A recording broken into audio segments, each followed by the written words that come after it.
Hey everybody, it's Shelly. It's been forever since I've done a video. I like doing live videos because honestly, I don't know how to edit a video. I could learn and I probably will someday, but for now, I just enjoy doing live videos.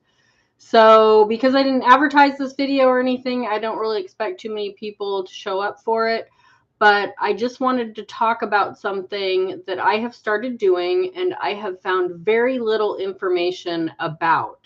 So, how it all started is I was watching some unboxing videos on different reseller YouTube channels.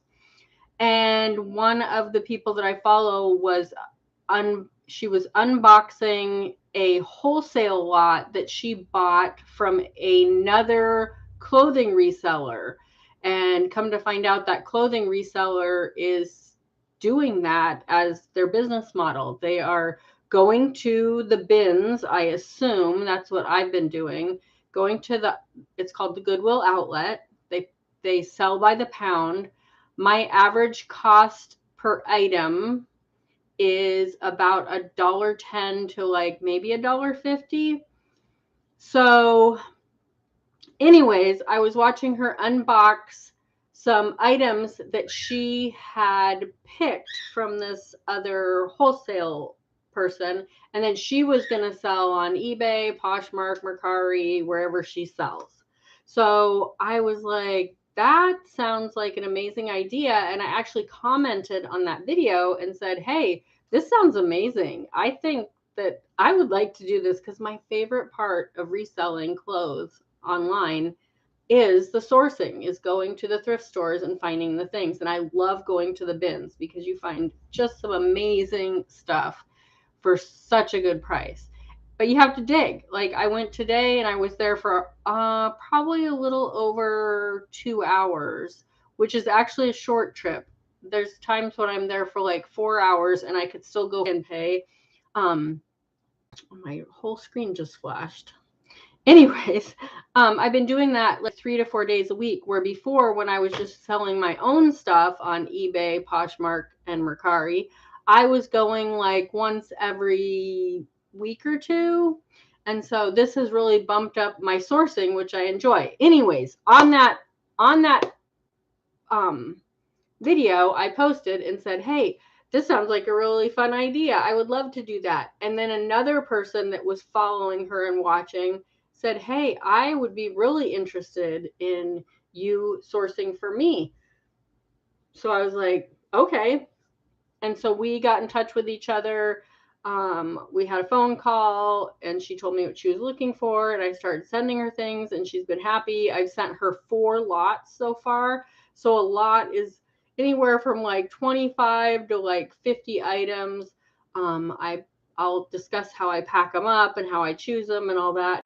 But I'm selling them to her for anywhere from $3 to like $10 each, and then she's selling her things anywhere from like 20 to 150, depending on what the item is, the brand, the style, all that good stuff. So I just wanted to discuss a little bit how I did this. Oh, and then I did get a hold of the people that was their video. I'm not going to mention any names right now because I haven't got permission to, but I did reach out to those people and I'm also sourcing for them. So I've got 2 people I'm sourcing for. This has bumped up my monthly income probably, it's probably bumped it up about 60 to 80%, which has been awesome. Just being able to contribute to the household more. My husband works full time and he is definitely the breadwinner. I pay my car payment and help out where I can. This month, I'm going to be helping out with the rent, the home rent. I'll be paying my car payment. I will be paying for part of we went to Disneyland in May and we did put a little bit of that on credit. So I'm going to be helping pay that off. So it's just been great to be able to do that. So I just want to talk about it. Like I said, I scoured YouTube. I hardly found anything about being a professional wholesaler slash picker slash sourcer for other resellers that sell on sites. I'm still selling on the 3 platforms, eBay, Poshmark, and Mercari. I cross-list on all those. So I'm still making my own money, but I'm definitely focusing on this. So I was just going to go through this really quick. Know what to look for. So one of my people that I sell to, she just trusts me. I just send her whatever. I tell her, hey, I've got 40 items for you. Here's the total cost. Here's what it's going to cost to ship. And she sends me a PayPal payment, and I print out the labels and send it all to her. And she's been very happy with what I've been sending her. We have an open line of communication. If she doesn't like what I have, if something comes with stains or rips that I didn't see, I will reimburse her for that. It's great. The other people that I sell to, the other lady or YouTuber that I sell to, they do like we do a video call. So I just will like, just for example, I'll hold up something and go, okay, I've got this, Halloween dress, and here it is, and this is what brand it is and what size it is, and they look up and decide if they want it or not. And then I say, okay, since it's pretty light, I'll do like $3 on that. And then she goes, okay. And then I add that to her pile. And then when we're all done with that whole thing, everything that she's okayed and she's made the list, she tells me how much it is, and then she sends me an email of how much the total is and what we agreed on each item. They're set up to do that. And so then I get back to her with the shipping and send her an invoice through PayPal, and they pay me. That's how it goes. So I've been doing really well with that. So as far as what to look for, you just have to know what your client / the reseller wants. If they just are looking for vintage, and what, is it Y2K? Is it 80s? Is it, to me, I think of vintage, it's like anywhere from the turn of the century up to like the 80s or whatever. But I know Y2K, early 2000s is now vintage, which just blows me away, but it's true. So you have to know what they want. One of my clients is, of course she wants the really good stuff, but she also is okay with bread and butter brands, which if you're a clothing reseller, you know what those are. The brands that are just kind of like the mall brands that will sell but aren't super high end or anything. And then the other people, they want sell-through rates, which is how fast will it sell. And if you don't know how to check sell-through rates, I can talk about that on a different video, or you can actually Google it, and I'm sure you'd find a whole bunch of YouTube videos about it. Anyways, they want high sell-through rate because they want their stuff to go fast. They want it to sell within 60 to 90 days. So that's how you know what to look for. What is your client looking for? You have to cater to them. They're the ones that you're sending the stuff to. If you get hired as a wholesaler or a sourcer, and they say, we want vintage stuff, but I want like 80s stuff, and you're sending them a bunch of Y2K stuff, or you're sending them stuff from the 40s or 50s, and that's not what they want, eventually they're just going to stop buying from you because you're not sending them what they want. Have a consistent resource. So I have a Goodwill bins. If that Goodwill bins closed, I live in the greater Portland, Oregon area. I have, I think, 4 other Goodwill outlet stores I could go to. So if there's somewhere where you can buy bales of clothes and then chuck what you don't use, that's a good resource. If you know people that do storage units and they don't care about clothes and they're willing to just unload all their clothes on you for a price or for free. I know a lot of people that buy the storage units, they're not interested in the clothes. They're interested in furniture and appliances and antiques and stuff. And when there's bags of clothes, they literally just take them to the dump. And I know this because I've bought storage units and I've talked to other storage unit buyers, and they're like, I don't want clothes. And I'm like, I do clothes. And they're like, cool, we have somebody. And then we stopped doing it. So I kind of lost, and then COVID hit and all that stuff. So I kind of lost contact with those people, but that is a viable resource to get a hold of clothes. I've put ads on Facebook and on Nextdoor saying, hey, I'm a reseller. If you're going to just donate clothes to Goodwill, I would be happy to buy them, or I would be happy to come and pick them up so you don't even have to take them to Goodwill. And during the pandemic, I did that. That's how I sourced, because all the Goodwills were closed. And so I just started putting ads out there. And of course I got people, oh, I can't believe you're a reseller. You're such a jerk or whatever. Like, some people really hate that. But I just ignored them, and I was picking stuff up daily because people were cleaning out their closets and they couldn't donate it because none of the stores were open to donate. So it worked. So have a consistent resource. If you don't have somewhere where you can get clothes on a consistent basis, this isn't going to work for you. And it's not going to work for everybody. That's why I enjoy what I do on this very small level, and I'm going to start expanding a little, but not too quickly, because I don't want to get to a spot where I'm not servicing the clients that I have because I don't have enough time.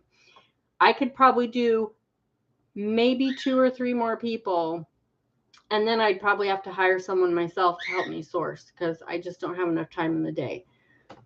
Excuse me. So, what was I going to say? Have a consistent resource to find clothes. Okay, figure out your cost of goods. Like I said, so I will get like my outlet store, you have to get 25 pounds to get $1.69 a pound. If you get under 25 pounds, it's $2.79 a pound. And that's a huge jump. Just putting that extra pound on there will save you lots of money. So I get at least 25 pounds. I usually get between probably 30 and 45 pounds every time I go. And then I count those items, and then I divide that by the price. And like I said, I've been pretty consistent with my cost per item, cost of goods, being about $1.10 to $1.50 per item. And it just depends on the weight of the item. And that's just an average across the board. Of course, there's going to be a scarf in there that costs me, 12 cents, and there's going to be a wool coat in there that costs me $5.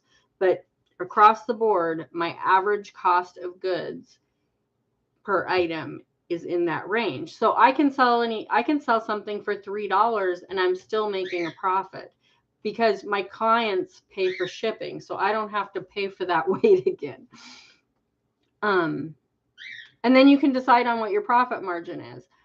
My profit margin is if it's a heavier item, I try to go higher. I try not to go over $10 per item because my client needs to sell it and make a profit on the platform they're going to sell on.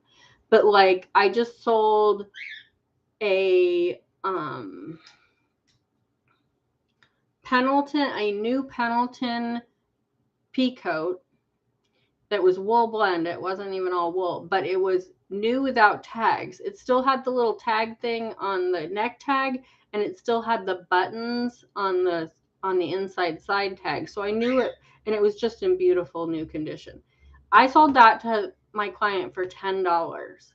It didn't weigh that much because it was wool blend, but because it's Pendleton, and I know she's probably going to get like $75 to $100 for it, that's why I sold it to her, and she was more than happy to pay that. Because I'm pretty sure it still had a retail Goodwill, because retail Goodwill dumps all their stuff that doesn't sell into the outlet. I'm pretty sure the retail Goodwill wanted $20 for it. Anyhow, that's how I do it. If it's a high-end item, I had a Johnny Was embroidered bohemian top that I sold for $10. I could have probably got $75 out of it if I would have sold it myself.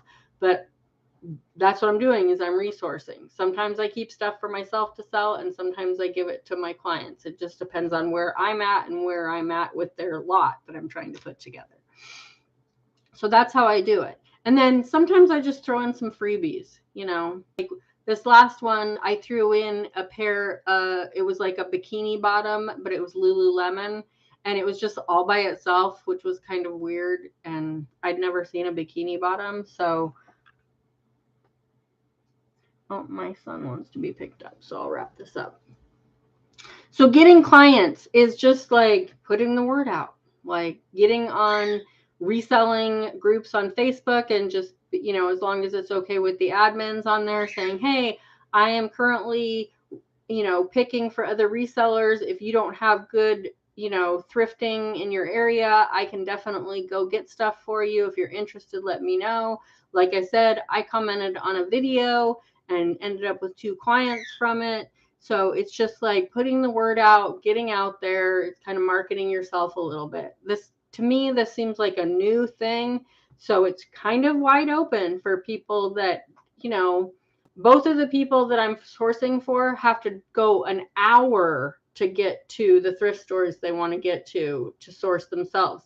So it's great for them to pay a little bit extra with the shipping and have it show up on their doorstep and have it being pretty much curated items of, like, you know, what they're looking for. You can do it the video calls, you can do it, you know, them just trusting that you're going to send them the right things. And then the payments, I've been doing mine through PayPal. I appreciate that. I've been using PayPal for years, being an eBay seller. I trust PayPal. I invoice them. It all works out great. I can transfer it into my bank account. It usually takes less than 24 hours. And then shipping, I'm actually using these big poly mailers. They're 19 by 24. If you stay under 19 inches, like across and width, the poly mailers can be like a foot thick, but they only count the length and width when you're shipping them. So I've been doing that, and they've been shipping for like $13.66, $14.22, and I think there was like a $15 or $16 one. And so I just stuff as much stuff as I can. I'll just take something like this dress and I will fold it up, and I don't care about the wrinkles because they're going to do whatever they need to do on their end. I'll fold it up and I'll roll it up and get it as tight as I can, and then I just shove it in there, and I just shove everything in there. This last one, it was 45 items, and I did it in 3 poly mailers, and it was, like I said, I think 2 of them were $14.22 and 1 of them was $13.66 to ship. And even with all of that shipping and what I charged her for the items, her average cost of goods was about $5.30 each. So she's still making a really good profit when she's selling most of that for, you know, $20 plus. So that's how it's working for me. I'm going to go ahead and shut this down because I need to go be the mom taxi. So I just wanted to put this out there. If there's anybody interested, if you have any questions, let me know. If you are interested in me sourcing for you, just let me know. I know vintage pretty well. I'm good with, you know, the trends and the brands that are selling. I can do, you know, sell-through rate if that's what you're looking for. So he's like, hello. I gotta get on this. So have a great day, and I will chat with you later. Bye.